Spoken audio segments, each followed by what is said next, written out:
Former President Rodrigo Duterte allegedly ordered the killings of 3 Chinese drug lords who were stabbed to death inside the Davao Prison and Penal Farm in 2016, according to the testimonies of inmates who appeared before the House Quad Committee, Quadcom, today August 22, 2024. During the Quadcom's second public hearing, Leopoldo Tan Jr. and Fernando Andy Magdadaro, 2 former inmates at the facility, implicated the former president in their explosive testimonies about how they carried out the fatal stabbing of the 3 Chinese nationals just months after the administration's drug war was launched. The inmates detailed how law enforcement officers recruited them, promised money and freedom, and subsequently carried out the murders with knives. Their accounts also include claims that a phone call from Duterte congratulated the prison officials after the executions. Tan name-dropped the former president in his interpellation, saying that he overheard Superintendent Gerardo Padilla, the then officer in charge of the facility, being congratulated by Duterte through a phone call. Experience the full story in this highly explosive video.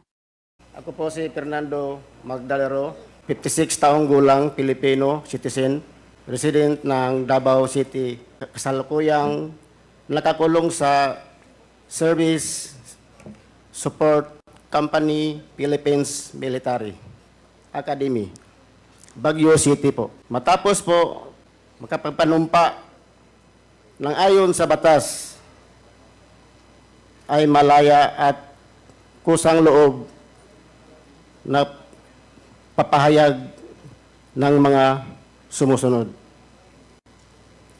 Noong December 1, 1999, ako ay nahuli sa kasong murder, illegal possession of firearms na noon. Tinanong ko siya kung sino ang mga ipapatumba. Sinabi niya na 3 Chinese na nasa foreign ward area ng Davao Prison and Penal Farm. Sinabi din niya na ang nag-utos ay yung dati niyang kaklase sa empleyado ng gobyerno. Ngayon na kinakausap niya sa labas ng gate po. Dinagdag pa ni Leopoldo Tan na kami ay nasa panig na ng gobyerno. Pinangakuan kami ng kalayaan maliban sa kaunting halaga. Dahil dito, pumapayag po na ako sa kanyang pakiusap. Noong unang August 10, 2016, kami ni Leopoldo Tan ay nag-surveillance sa foreign area ng Davao Prison and Penal Farm kung saan nakakulong yung mga Chinese na target namin. Doon ko unang nakita yung 3 Chinese, nalaman ko na pangalan nila ay si Chokentong, Jackson Lee at Wong. Noong August 11, 2016, pumasok ang mga tauhan ng Bucor sa aking silda. At ako ay kinapkapan nila, pinalabas na nila na may nakuha sa akin na empty sachet na shabu na may kaunting residue sa aking bulsa. Sa aking pagkakaalam, ito ay para ng plano nila Leopoldo Tan kung paano iligpit yung 3 Chinese. Sa araw din na yon, at ako at si Leopoldo Tan ay sabay na pumasok sa Bartolina, Silda 6. Noong hapon, August 13, 2016, dinala ng mga taga-Bucor yung 3 Chinese national sa aming silda noong unang araw na lang pumasok sa loob. Kaya pinalabas muna kami ni Leopoldo Tan at saka sila pinapasok.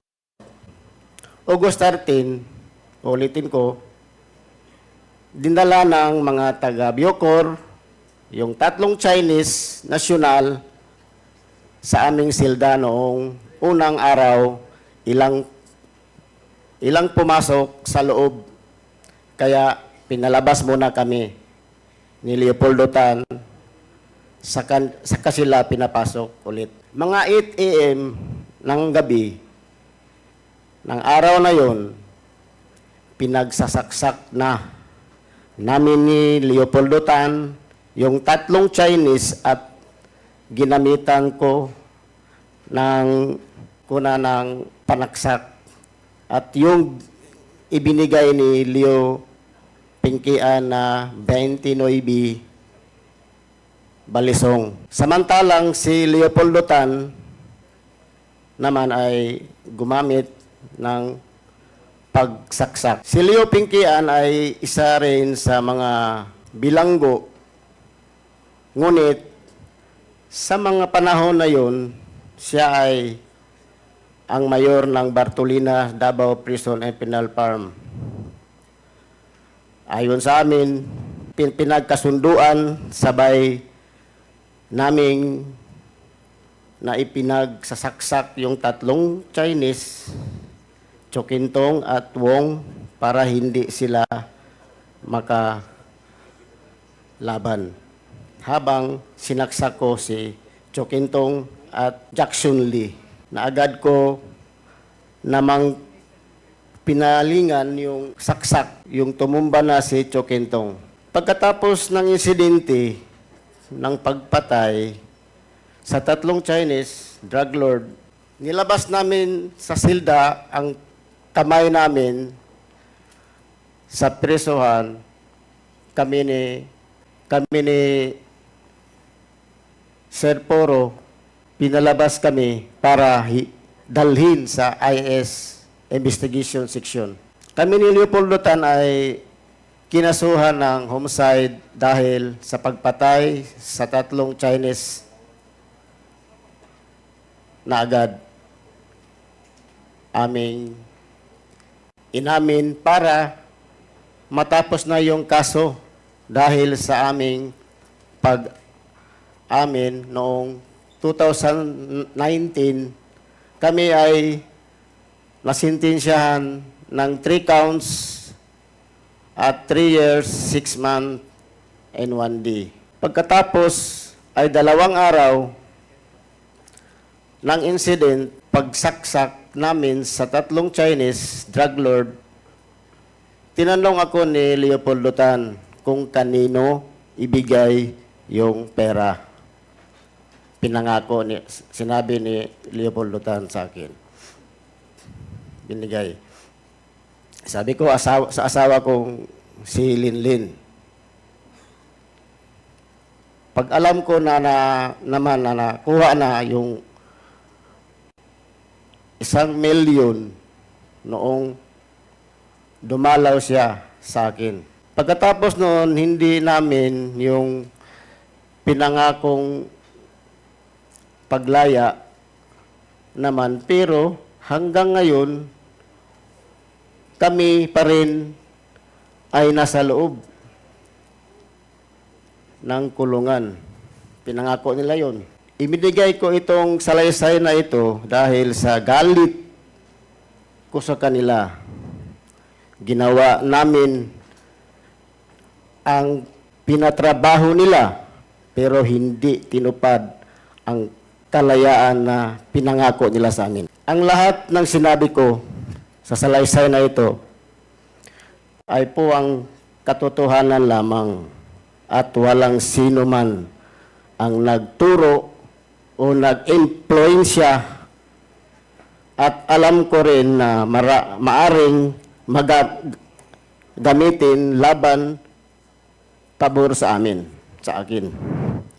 Sa ngayon, ito na lang po ang masasabi ko, at wala nang idagdag pa sa aking salaysay. Katunayan ay nalagdaan ko ito ngayong ika-21 ng August 2024 dito sa lungsod ng Baguio. Sinumpaan at nilagdaan sa harap ko ngayon ika-21 ng August 2024 sa lungsod ng Baguio. Ang ating sunod na tawagin, ang ating isang witness sa pangalan na Mr.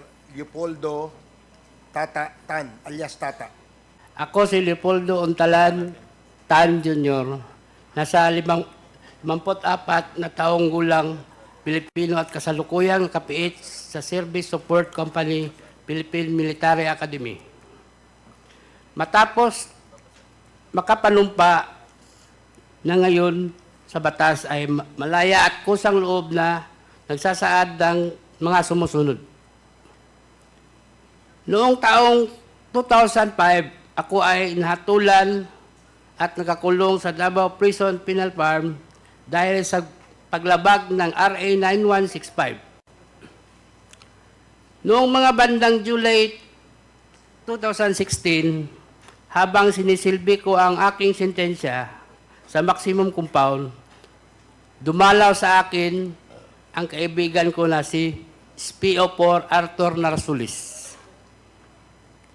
Si SPO4 Arthur Narsulis ay kaklase ko noong high school. At sa kanya din ako humihingi ng tulong ng aking kaso. Siya ay naka-assign sa CIDG 11 at nakabase sa Davao City. At boss niya si Colonel Edelberto Leonardo, Regional Chief ng CIDG 11, Davao City, at Lieutenant Colonel Rina Garma.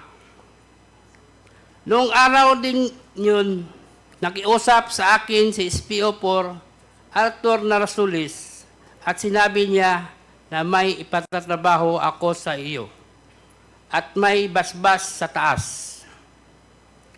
Baka matulungan ka rin namin na makalaya. Kakausapin ko namin ang presidente. Sabi pa ni SPO4 Arthur Narsulis, sayang din itong isang manok kada ulo.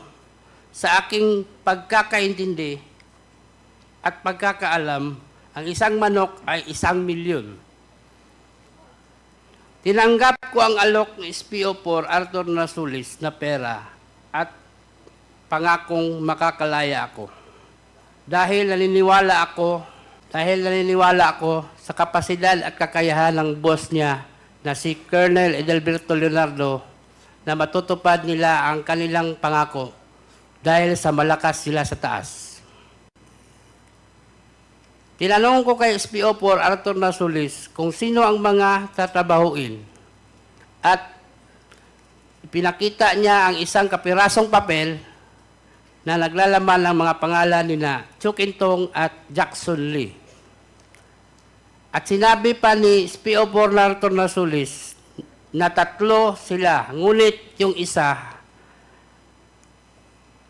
na may pangalan na Peter Wang ay darating mamayang gabi dahil manggagaling siya sa ibang kolonya. Nagpakita pa si SPO4 Arthur Narsulis sa akin ng isang papel na naglalaman ng iba't ibang pangalan ng 32 na Chinese drug lords na nakapiit sa iba't ibang kolonya. Sinabi pa ni SPO4 Arthur Narsulis na ang mga Chinese na mga ito ay drug lords at galit ang presidente sa kanila. Kinabukasan at sa mga sumusunod na araw, nagmanman ako at nagtanong-tanong ako tungkol sa 3 Chinese drug lords. At nalaman ko na ang mga ito nakakulong sa foreign ward na bakod ang pagitan sa amin at may barbed wire pa. Kaya isang gabi, tumawag ako kay Arthur Narsulis at sinabihan ko na mahihirapan ako na kunin yung 3 Chinese drug lords kasi nakabukod sila. May bakod at may barbed wire pa. Sinabihan ako ni SPO4 Arthur Nasulis na maghanap ako ng kasama ko para sa trabaho sa 3 Chinese drug lords. Ibabartolina na lang kami at doon na namin isasagawa ang pagpatay. Dito ko na kinausap si Fernando Magdadaro na kasama ko din na bilanggo sa Davao Penal Farm in Preston Farm. Si Andy ay kaibigan ko at alam ko na isa siyang trabahante. Sa sumunod na araw ay bumisita si SPO4 Arthur Nasulis at kinausap kami ni Andy sa labas ng Davao Penal Farm.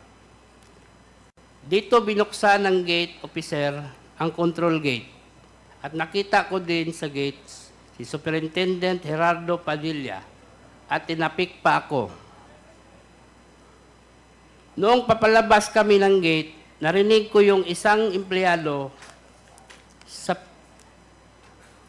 sa pintuan, napuntahan si Fortaleza, Major Fortaleza.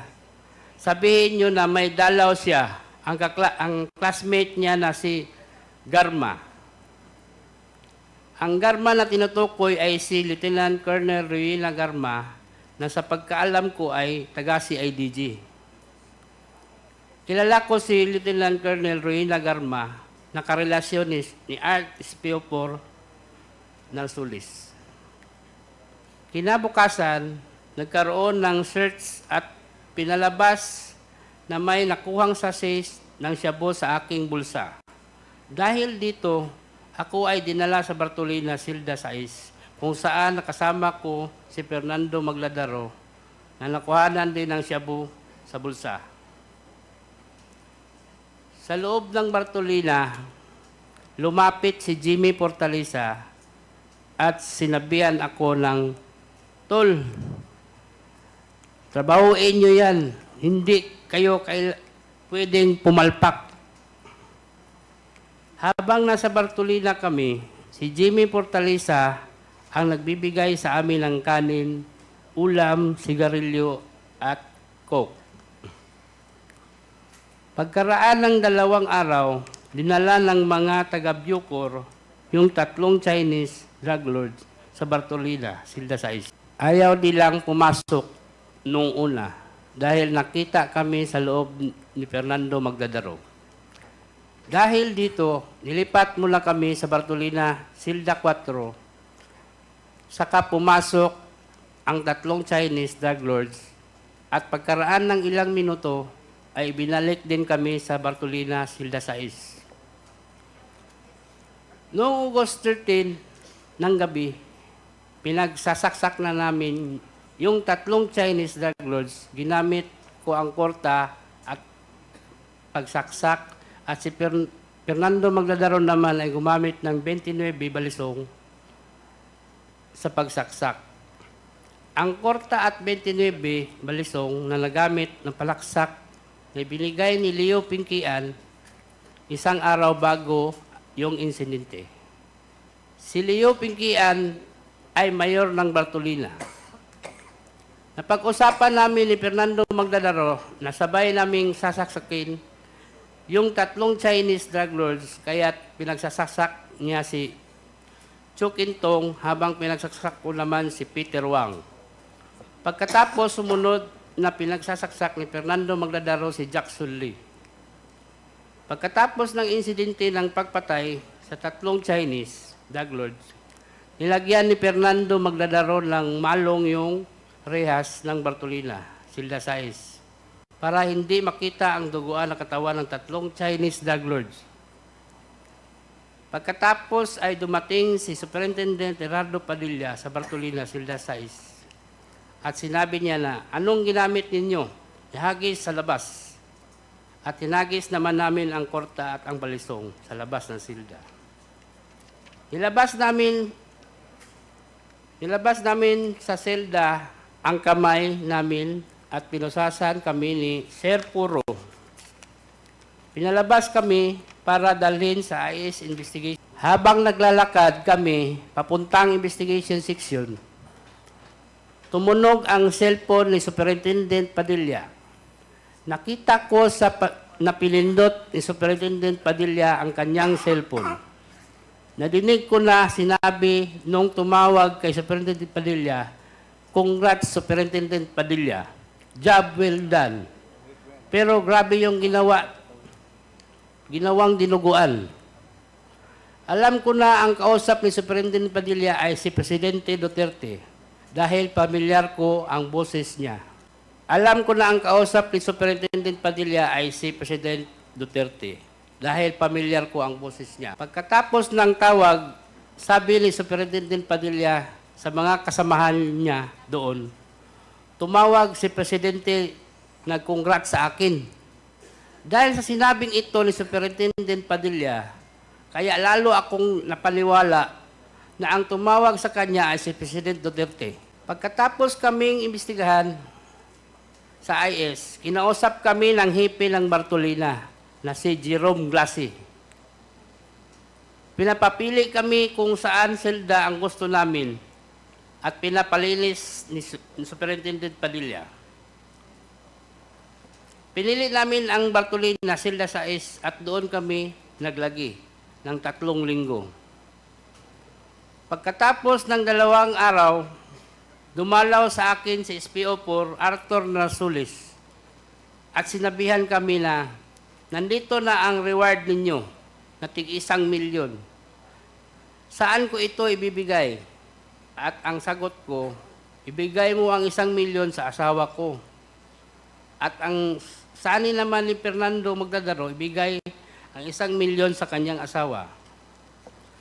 Pagkaalis ni SPO4 Narsulis, naisip ko na ang usapan namin ay 1 milyon kada ulo, kaya kulang ang reward na natanggap ng mga asawa namin. Ngunit naisip ko rin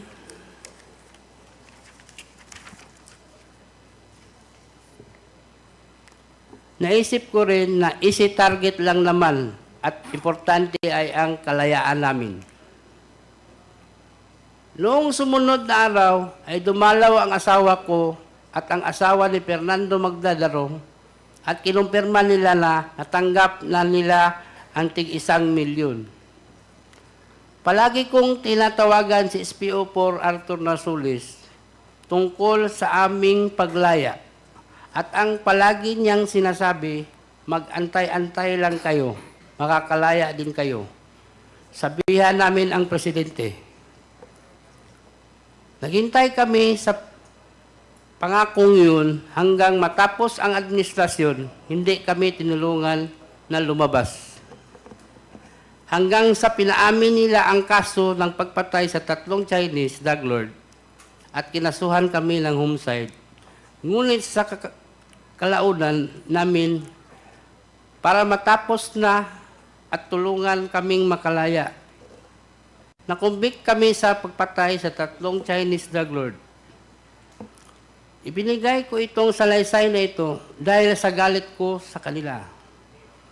Ginawa naman naming ang pinatrabaho nila pero hindi naman tinupad ang kalayaan na pinangako. Ang lahat ng sinasabi ko ay sa salaysay na ito ay pawang katotohanan lamang at walang sino man ang nagturo o nag-impluensya. At alam ko rin na maaring gamitin laban o pabor sa akin, sa ngayon ito ay na lang po ang masasabi ko at wala nang ilalagdag pa sa aking salaysay.